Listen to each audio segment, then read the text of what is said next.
Hello, and welcome to the Prepared School Psych podcast, a space dedicated to equipping and empowering all who champion the success of students with diverse needs. I'm your host, Jenny Ponzuric. Leveraging my 20 plus years as a school psychologist, presenter, and consultant, I work alongside school psychs to provide practical strategies that can be easily implemented, which in turn will support student success. Here, we'll delve into the practical and theoretical, welcoming voices from all corners of the field, seasoned school psychologists, experienced educators, dedicated family members, and visionary leaders. Together, we'll explore evidence-based approaches, tackle real-world challenges, and uncover fresh perspectives to help each child reach their full potential. Whether you're a school psych seeking new tools, a teacher searching for effective strategies, or a special education director eager to support your groups, this podcast is your resource for insightful conversations, actionable advice, and a supportive community. So tune in, get prepared, and join us as we ignite a revolution in student support, equipping educators with the tools and knowledge to build brighter futures for every child. All right, welcome everyone. In today's episode, I am so honored to have Eric Elias here with us. He is a school psychologist in Central Connecticut. He is Connecticut's 2018 School Psychologist of the Year and is beginning his 34th year of practice. He is the co-host of the very successful podcast School Psyched. He has contributed numerous articles for his state association newsletter and has been published in the 𝐏𝐿𝐿 and several professional journals. He supports the practice of school psychology on a national level through his involvement in NASP. He is currently the president of the Connecticut Association of School Psychologists, a fellow CASP, right? We both have the CASP going on there. He teaches as an adjunct and is currently on the advisory board for the school psychology program at Southern Connecticut State University. He is passionate about social and emotional learning, social justice, as well as evidence-based assessment, practice, and interventions. I'm so honored to have you here, Eric. Welcome to our podcast. Thank you so much, Jenny. I really appreciate it. I'm honored to be here, so it's mutual. As we were talking about beforehand, you're used to being the one asking all the questions, That's so right. a little bit Yeah, different here. it is, Well, and a little nervous, so it's exciting. well, we're starting off with really important questions over here. Everyone always wants to know, what is everyone watching on TV? What is your favorite TV show you're watching right now? Yes, I think that's a great question. I'm a little nerdy, and I will say I'm not a typical true crime person, Mhm. but I've gotten into Only Murders in the Building, which I think, just makes such a lovely, lighthearted approach to the true crime genre. And it's off season right now, but my wife and I have just fallen in love with that show, the zaniness and the great writing and the funniness, as well as the intrigue and the mystery. And the Um, fact that they're podcasting all the way through it. yes, exactly right. It's such a great connection. So that would be probably my favorite show lately. And then just recently, on a similar vein, which again, I say I'm not a true crime person, but a show called Death and Other Details, which is a really interesting sort of mystery Okay. that has a crime solver, an investigator as the lead person, and it's sort of this in vivo true crime unfolding as he narrates what it's like to investigate true crime. So it's a good drama. I think it's on Hulu, but I can't remember. Well, we'll make sure in the show notes to get these very important details Yes. in. So, yes, yes. Awesome, awesome. Well, in one sentence, how would you think your colleagues describe you as a school psychologist? Oh my gosh, I have there's a funny, slightly embarrassing term that goes around my school district, and my colleagues call me the Jesus of school psychology, which Okay. I am absolutely not. But that's sort of the admirational joke. They sort of tease me, but it's done in an admiring kind of way. Because they see me as someone who's knowledgeable, and I'm the senior school psychologist, the more experienced in terms of years. But it's such a term of endearment, and I sort of, you know, lower my head in embarrassment when they do it because they announce it sometimes at Oh my meetings goodness. or like, oh, it's the Jesus of school psychology, and I so appreciate the affection because we have a wonderful team in my school district, and I'm flattered that they see me as knowledgeable and supportive. I think that's a big part of my role, and I think they see me as always willing to reach out and support. That can be a lot of, I don't know, concern. Like, are you supposed to know the answer to everything? Are you all Right. knowledgeable, right? Right. I get all the phone calls. I happily try to answer and search for the answers with them, but I don't know everything. Well, as I shared in your intro, you're in your 34th year as a school psychologist. At what point in your journey did you become involved in your state association? Yeah, it's so amazing to look back on that and think 34 years have gone by quickly. I don't feel like I'm in my 34th year. I feel like I'm in maybe my 15th or 18th or something. And so I look at that number and go, wow, I'm close to retirement. Not sure when that'll happen, not Mhm. anytime immediately, but I can start planning for that, and I'm slightly overwhelmed by that thought. But I have always been a member of my state association. So I worked my first 6 years in New York State, where I'm Mhm. from originally, and joined the New York State Association. And of course, New York State is huge compared to Connecticut, and certainly California is Right. huge as well. And we had chapters in New York. So I was in the Rochester, New York area, sort of Western New York, and it was a mini association in and of itself. And I loved being involved. I've always enjoyed just participating in the state association work. And the same when we moved to Connecticut in 1996, I was in my finished my 6th year of practice and starting my 7th year here, and I joined the state association. And a couple of my colleagues were fairly heavily involved, and I just kind of jumped in. At that point, my wife was a graduate student, and I had some time on my hands. And then we started having kids, and I had no time on my hands. So I maintained membership, but I would say didn't really start getting involved in leadership until my kids were like junior high age. So probably 10 years ago or so. Okay. Well, and as a state association leader right now, what are some of your key initiatives? Like, what are you passionate about working on? Hmm. I think something, the shortages, of course, are huge for many states in Connecticut. We have fewer school psychs than we need. So that's probably our big priority is not only trying to figure out how to address the shortages, but also trying to figure out not just filling positions, I guess, but trying to figure out what may be going on systemically in education that may be keeping folks from entering the field of school psychology, or maybe encouraging folks to leave the field prematurely. Yeah. And so I think a big part of our initiative is looking at equity and diversity and trying to figure out perhaps why our field isn't as diverse as it should be or as we'd like it to be. Why does our field not always reflect the population of students we're working with in terms of diversity and so I think a big part of what we want to do is figure out why or what we need to do as a system to reflect the diversity of our population within the field. And I think part of that for us in Connecticut is um, not having paid internships. I think, we sort of looked at what's going on in the field, what's going on in our state. And of course, this is just one issue. I think making sure people in leadership, people who are in leadership reflect diversity, that everyone is invited to the table, everyone has a stake in decision Mhm. making, that it's not just folks who look like me who are, running the show and Right. centered in the field or in the process. But I think we took a hard look at uh, and we're given some feedback. Folks leave the state when they need to do their internship, and there are lots of states who pay a salary, Mm. and we don't have paid internships.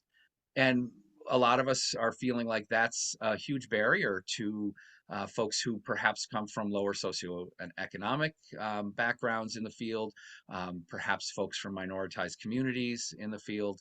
And so who can do a full practicum year and then a full internship year for free? Right.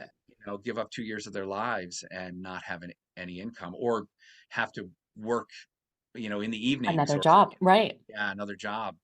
So that's been a big push of ours to investigate and try to see if we can push some legislation that will allow our State Department of Ed to look at whether or not they can help us fund this kind of thing. Of course, most school districts are not able to shovel out, four salaries for a bunch of new interns to come in. Right. So we're trying to figure out what might be some funding sources and what other states are doing. But I'm definitely passionate about that, and wanting to see us see if we can push some legislation that will impact or change that part of our field. I think that's an incredible idea to go to the state legislation because, like you said, the first thought would be just talking with school districts, like, hey guys, we should start paying. But as you mentioned, it's not like they have any of this funding. So what a great idea to try and figure out at the state level, can we have some funding here to really Yeah. keep these people? Because we know once you're in that internship, a lot of people get hired in that school district. Right. Yes. Yeah. We do something interesting in the state of Connecticut that allows the internship year to be your first year of hire in an area of shortage.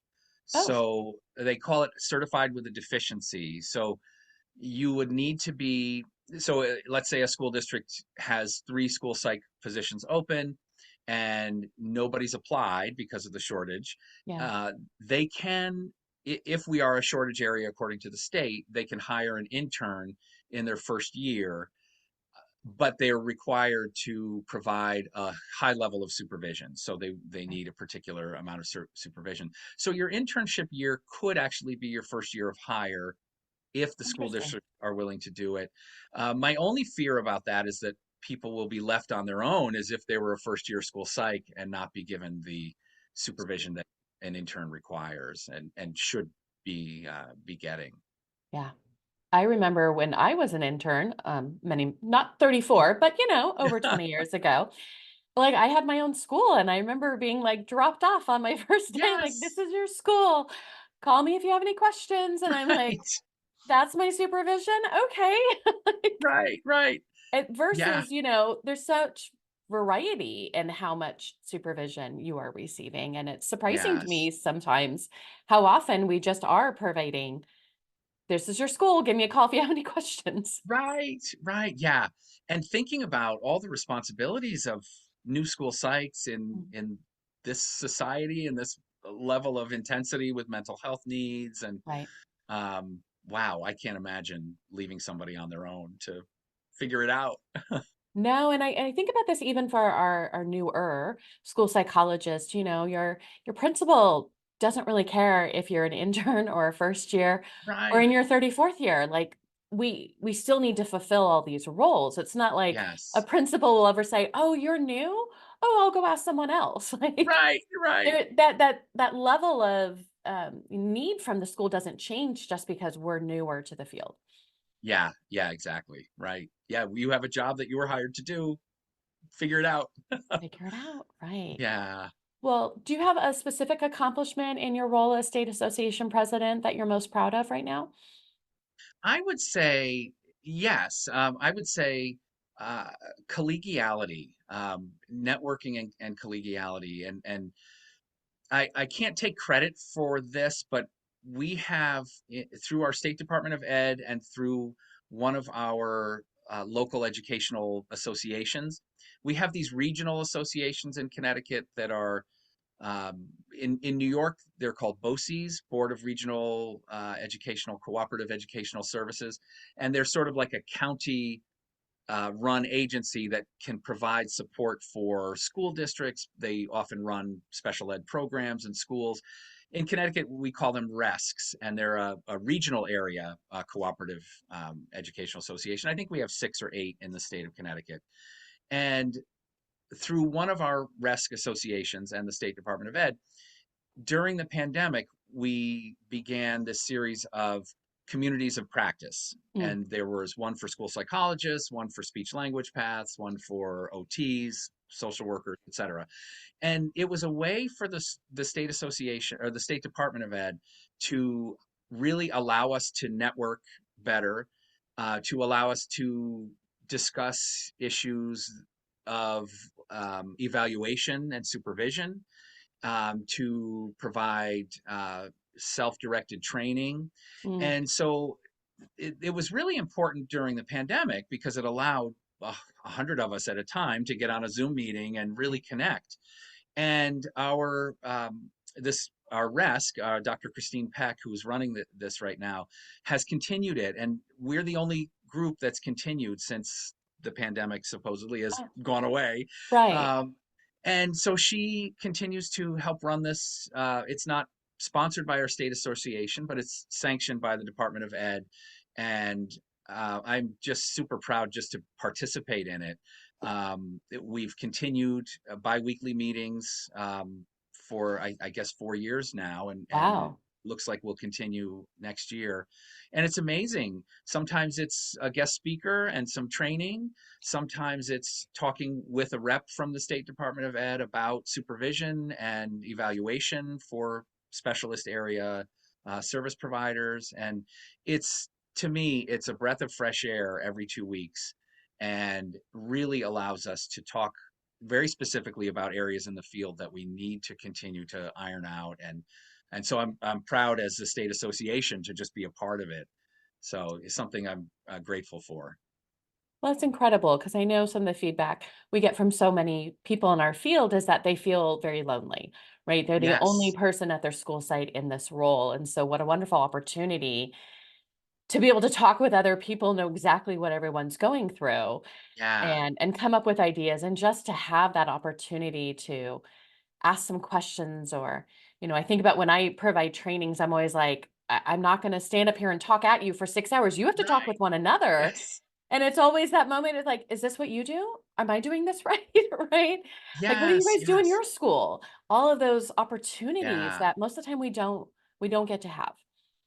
Yeah, we see that we're not alone, and perhaps, I might have had that imposter syndrome or the thought that I'm doing something wrong, or and you can just spill the beans and let it out, and often get reinforced and encouraged that, oh yeah, I'm not doing that wrong. Or Right. and I should say, I'm super proud of my team as well. We have just a wonderful small group of leaders in our state who have time right now to commit to the association, but Mhm. I'm very proud of everybody's input and their time and their just giving to the field of school psychology.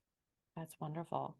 Well, reflecting back 34 years ago when you were a first year school psychologist, what advice would you give to someone who's kind of finishing up that first year for themselves right now?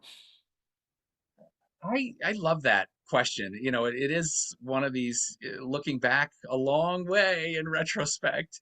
And when I was in grad school in 1987, 88, finishing my internship in 1989, um, it was a different field. It was a different world. I only gave the 𝐿𝐴𝐼𝐶 and the WJ. Those were the only two tests that I knew. And the 𝐿𝐴𝐶 was the 𝐿𝐴𝐶-R at the time. And it was, discrepancy model was all we did for looking at LD. And essentially, other than talking to a handful of kids in crisis from time to time, I just tested, and it was mostly LD. We didn't have all of the categories. I don't know if at least in New York, whether we had OHI, ADHD at the time. I don't think we did. Um, and so, trying to figure out, how do we do an ADHD assessment? Is that a doctor's job, a medical provider's job? Is it my role? So I think, looking back, I first piece of advice would be, you don't have to have all the answers. As the field evolves, we evolve, Yeah. and we should do our best to just keep up, really trying to stay aligned with best practices and trying to stay aligned with evidence-based work and research, and through NASP and the state association, we can connect with all of that, Hmm. and connect with great resources. I loved, especially back in my early years, a number of psychologists, school psychologists, and community practitioners who I would talk to about a case or a student, and they would, sort of say, anytime you have questions, we need to keep, each other, networking, and sort of take you under their wing and say, anytime you want to talk about this stuff, Yeah. please, here's my number. So not being afraid to seek support and help, um, and not feeling like you have to have all the answers. I think it was a good 5 years before I felt like I knew what I was doing. Like, whoa, and everybody has the imposter syndrome, right? Um, and then burnout, I think, would be my other piece of advice would be to really try to find life balance, try to Mhm. find the things that motivate you, try to um, spend time with your loved ones, building resiliency, because the job is a tough job, and Yeah. it's easy to get discouraged or run down or burned out. And making sure you find time for your friends, your family, yourself, and just enjoy the things that are out there for us to enjoy. Yeah. Well, we've talked a lot about, you don't need to know everything, but a lot of people do come to the school psychologist. We do have a lot of knowledge. We do have a lot of knowledge Yes. about students and the special education world. So a lot of times we are seen as a leader. So would you give any specific advice? Because I think about some of our school psychs who come into the field and they don't quite know that they're going to be put in that role.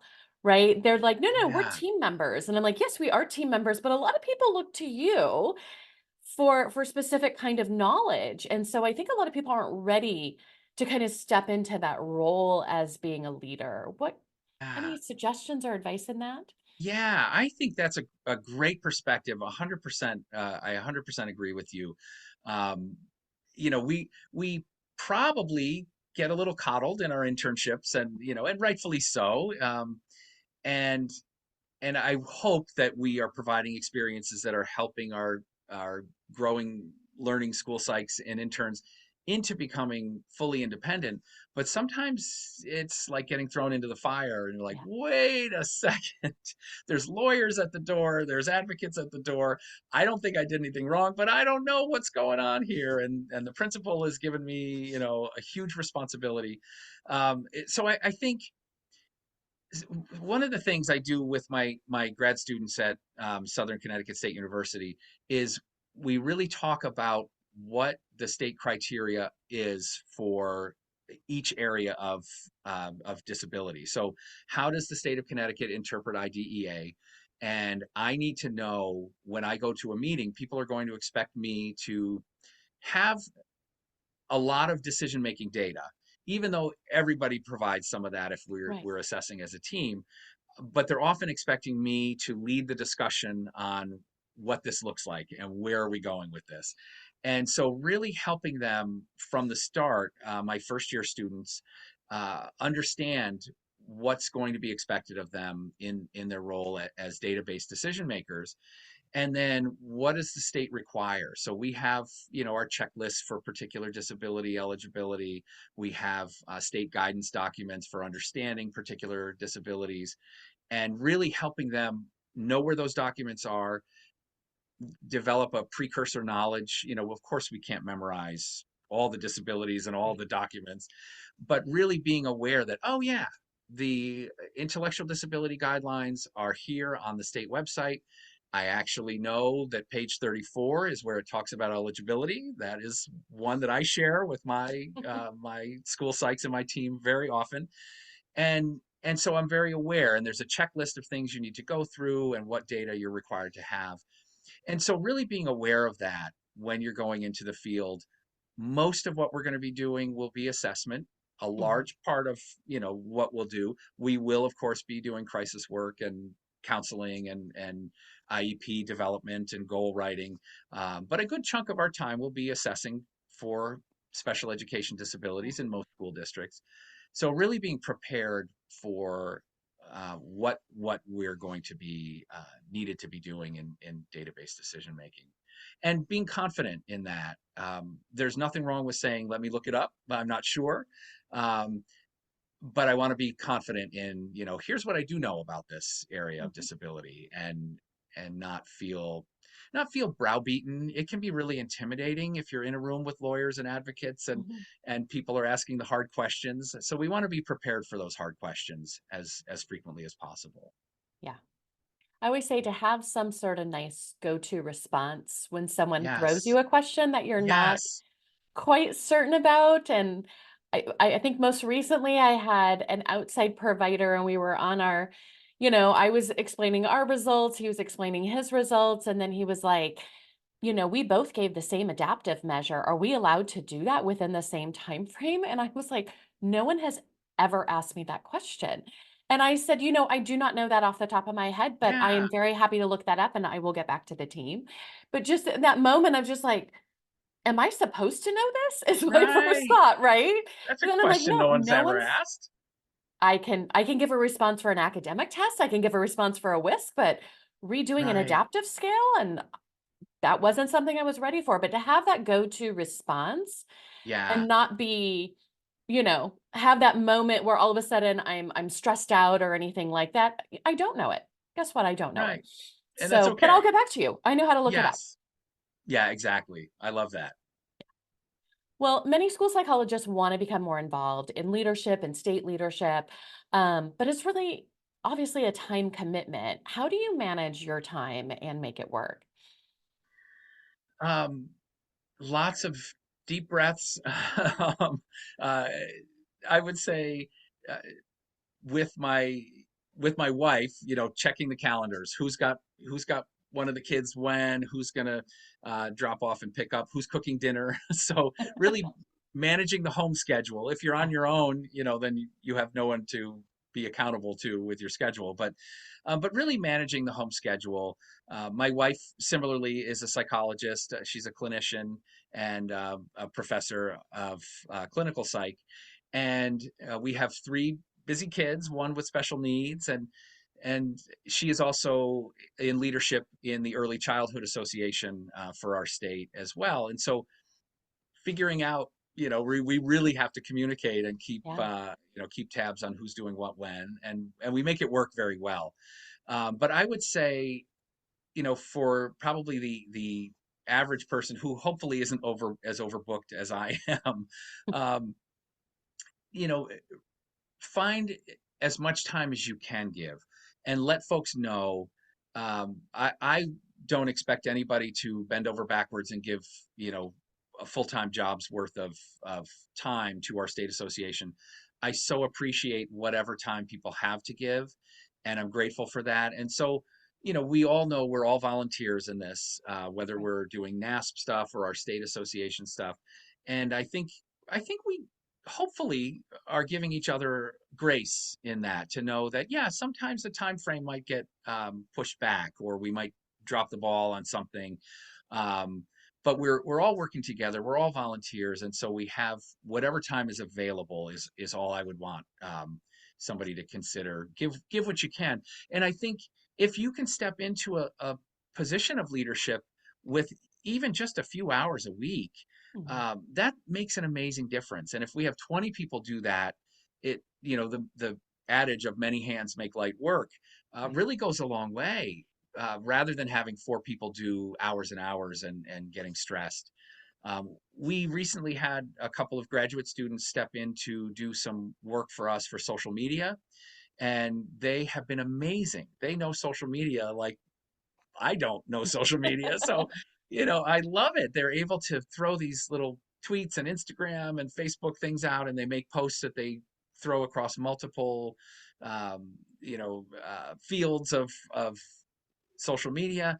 And they're on top of diversity messages and equity messages, and things that are important, Black History Month messages, and just things that, you know, perhaps I wouldn't have time to do on a regular basis or think about necessarily. And they're like, yeah, we're doing some diversity stuff at our university. There's a webinar, please join, and here are some things that you can do this week in honoring Black History Month. And here are some things to consider for Women's History Month. And, and just keeping us apprised. And I think they've mentioned that they're only doing this a couple hours a week, and they're pretty comfortable with it. And I'm amazed, because for me to take that on, the learning curve would just be so Right. steep. So yeah, whatever you have time to do, and if you have time to do it with someone, if we have two Hmm. people doing some of this stuff, that's amazing. Yeah, The more the merrier. So I would say, feel free to step in and test the waters. The water's warm. Come on in, and but step in. If you only can step into your ankles and work just a little bit and share your knowledge, and we grow together. And I love the adage which we use for School Psych podcast, but I got it from someone in California. It's none of us is as skilled as all of us. And I got that from some document that was shared with me from an association in California. And I have thought that's just perfect. I love that. Yeah, that's wonderful. Is there anything else you'd like to share or promote about your state association? Come to Connecticut. we have job openings. We pay okay. We're not the top of the pile. We're nowhere near the bottom of the pile in terms of salary. We do have a number of school districts that are committed to lower student school psych ratios. We have a lot of school districts that are between 5 and 700 for your Wow. your student ratio, and we are committed to supporting you and supporting best practices. And if you're an intern, we're working hard to see if we can get you a paycheck for your internship.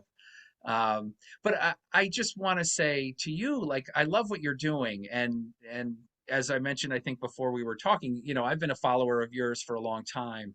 And just the prepared school psychologist, being able to share your knowledge and experience and connecting with guests who can do the same, to help support school psychologists at all levels.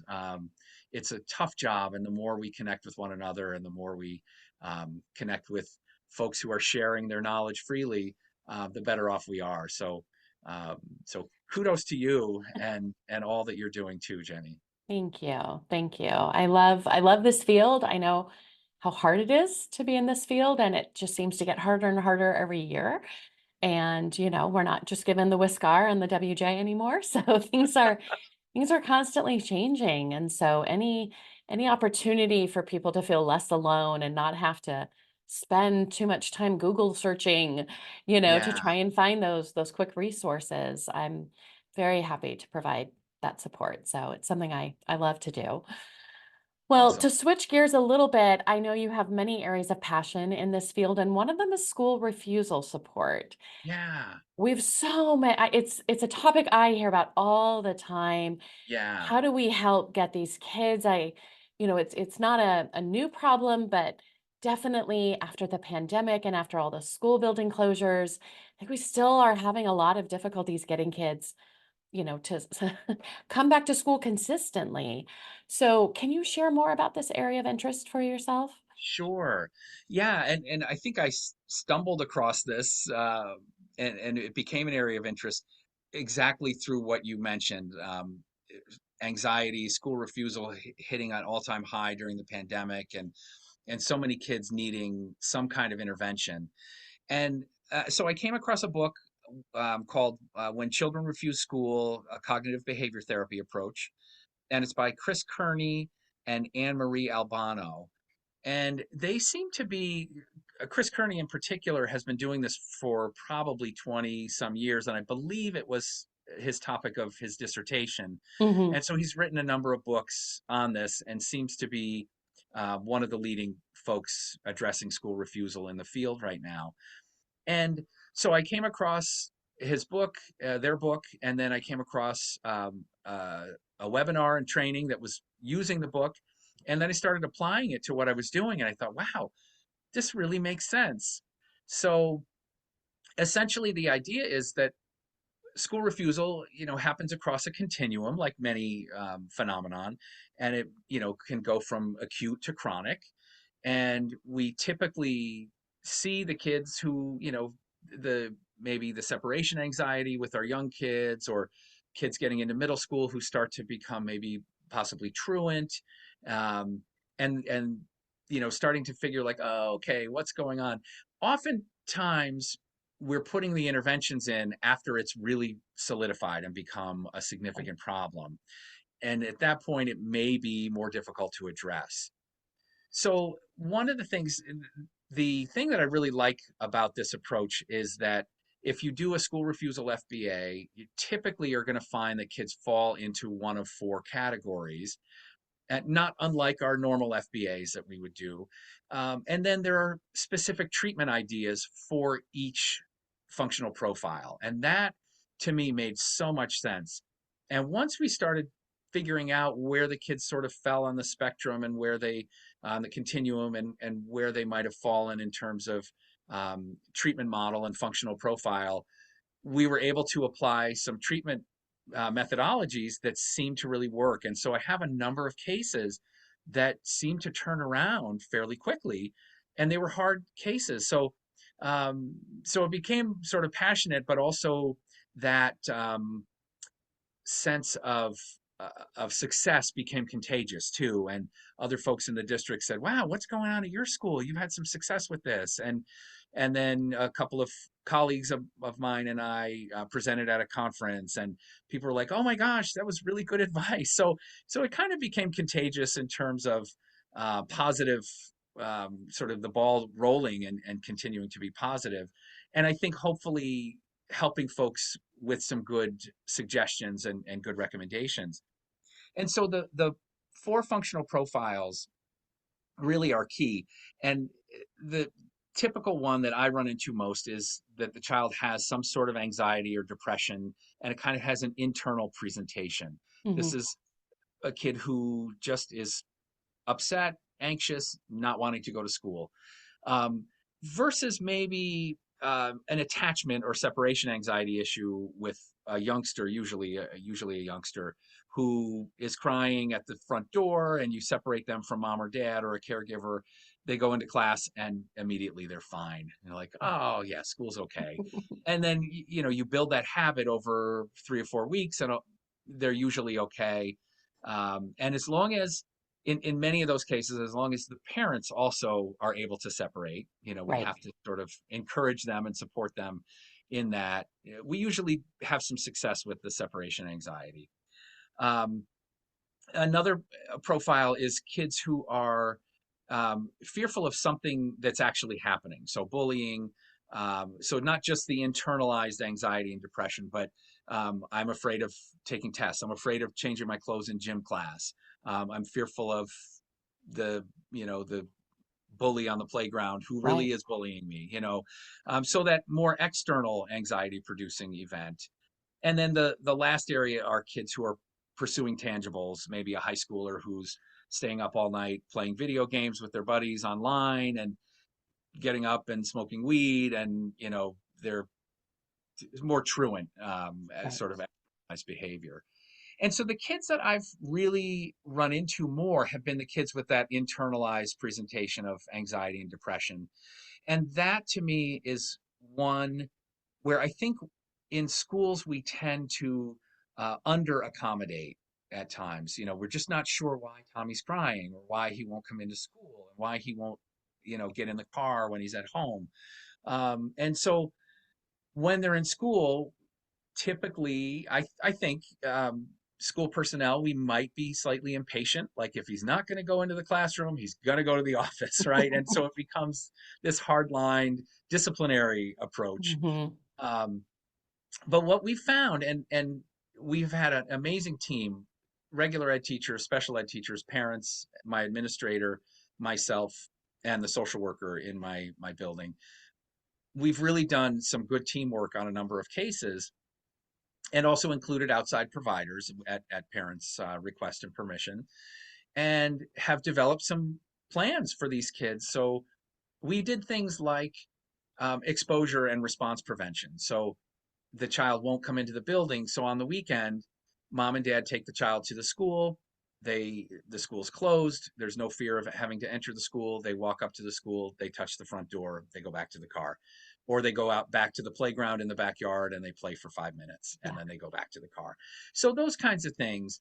And then trying to accommodate, if the kid won't come in, maybe we can start at the end of the day for a half hour and build the day longer. And so a couple of kids who have special ed IEPs, we've been able to provide some tutoring so that they're getting their education, but then they're coming into school for 45 minutes. And then in three Okay. weeks, increase it to an hour, and then an hour and a half, and then 3 hours. And we've had a lot of success within a month to 6 weeks, getting kids fully integrated back into the school with supports. Hmm. And every day is not perfect, but with, I'd say, three cases in particular recently, the children are entering the school, entering their class, and spending the entire day with Wow. some supports. So, from complete school refusal, where they had 3 weeks of not attending at all. So it's kind of exciting, and I just follow the treatment ideas, and I can share my notes with you if you have a spot to Yeah. have a little 4-page summary of the stuff I've learned from the book, and some ideas and treatment ideas. So Yeah. happy No, to we'd share love to that. share that with our Yeah. Oh, listeners. great. Yeah, in our show notes, definitely. Sure.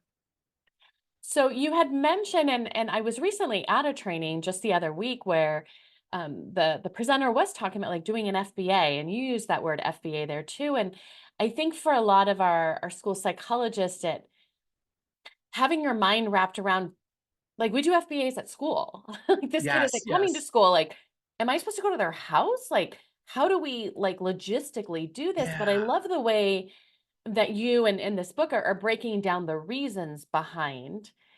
And that's what I know that I was sharing in a group that we were discussing that like, well, we kind of have to figure out why they're not coming to school. We don't want to Yes. assume that everyone's not coming to school for the same reason because obviously, like Yes. you mentioned, the treatment plan's going to be different. If Yeah. you're being bullied versus I have separation anxiety, but guess what? So does my mom. Right? Like all of Right. those instances are going to be a little bit different. So when you guys talk about an FBA in these kind of situations, are people going into the home or is it more through interviews and those types of pieces? Yeah, that's a really good question.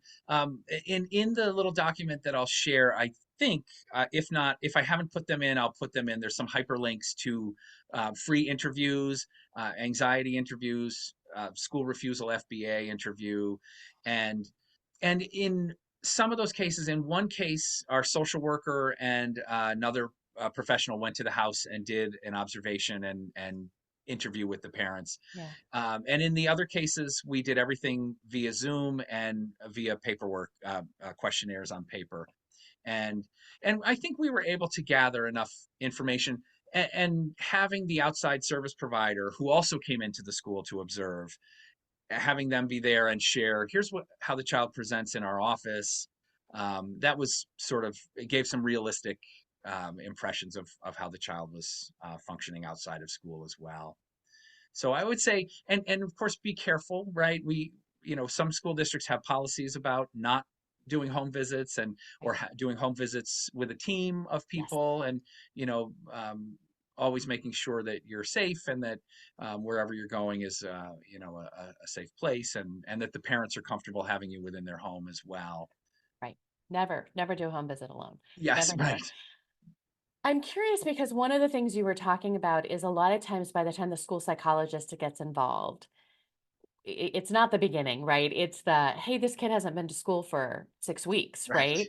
And now we've got these behaviors kind of set. Since you've been implementing this with your teams, a lot of times school psychologists are like, is it mine yet? Right? Like, is this a Yes, special ed yes. issue? Right. But our knowledge about this information, it seems like as soon as we know about this or as soon as we start seeing some of these behaviors, that's when we want to start intervening Yes. and have people get involved. So what are those kind of systems in place so that you're not the last to know about this situation? That is such a crucial thought, because sometimes, of course, that happens with testing referrals and crises in other areas, and right, and we're expected to sort of pick up the pieces at the end, and at that point it's 1,000 Legos all over the floor. Like, Right. what am I supposed to build out of this? So yeah, I think good team communication is really crucial. I'm currently I'm in a small building for part of my week, and then I do school neuropsych assessments for the rest of the week around my district. But um, within the couple days that I'm in that building, we try very hard to have a team meeting to share what's going on with any crises that I might not have been in the building for. Um, Upcoming potential referrals for assessment. And so we try to have that special ed team meeting where we're really sharing, here's, heads up, here's what's coming. And that, I think, it makes such a huge difference. It really makes me proud of my team in my building and grateful for them, because I couldn't do it without them. I would be lost. And the fact that they go out of their way to communicate to me is just, it's really kind and supportive of them. Um, and it also means that we don't end up in a parent meeting where we're all embarrassed because we didn't talk to each other, like, oh, wait, was I supposed to do that? And so I think we're all fairly experienced and feel like, oh yeah, we don't ever want to be there, and we want to uplift each other in our roles.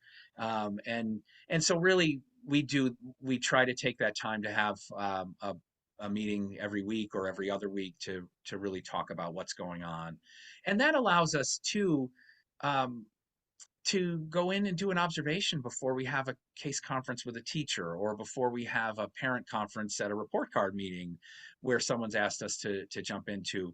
I would much rather have eyes on the kiddo and maybe look through the file, look at their report card or something prior to jumping into a meeting with parents where I may not be aware of what's going to happen or what people are looking for. So really just trying our best to have open communication. And of course, we're so busy that we will drop the ball from time to time, but really looking to one another as teammates to share and keep all of that open. And it goes for us as well. I often have special ed teachers who'll say, I know our meeting is next week and we haven't had a chance to talk, but I know you evaluated so and so. Can we talk about what that looks like and what you were seeing? And just really opening that level of communication up.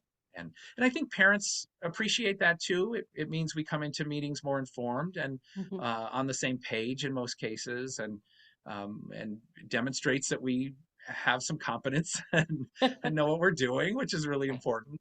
So I know one of the things that I've shared before with my teams is, I'd rather you ask me whether or not I need to know about this and for me to triage it rather than to yes, you to triage, and I might be missing something. So I know it's hard. No school psychologist has ever thought, I wish I was on more email chains, yes, right? But the number of instances where I'm like, no, no, no, that was one you should have told me about. And yes, right, right? Like sometimes I'm just like, if when in doubt, just loop me in and I will let yeah, you know if I can be looped out. But I'd most of the time rather be looped in and just help triage.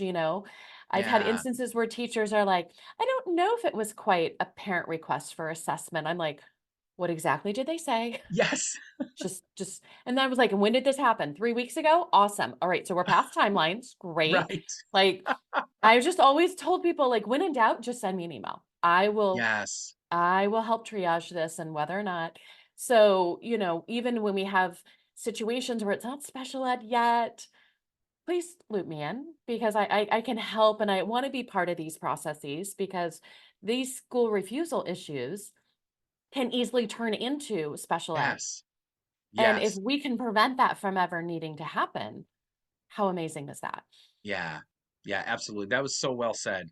Yeah, loop me in and I'll tell you whether I need to be looped out or not. Yeah, that's great. Well, this podcast is called the Prepared School Psych. When you think of that term prepared, what do you do to help yourself feel more prepared in your role? Um, I I first of all, I just love that idea. I know I said that a little while ago. I love the topic, the title, because we need to be prepared, right? The education is busy. The demands for our time and the demands for our expertise are huge in this field, and so the more prepared we are, the more we'll be able to meet the challenges presented to us. Um, so I think a couple of things. Again, I go back to that.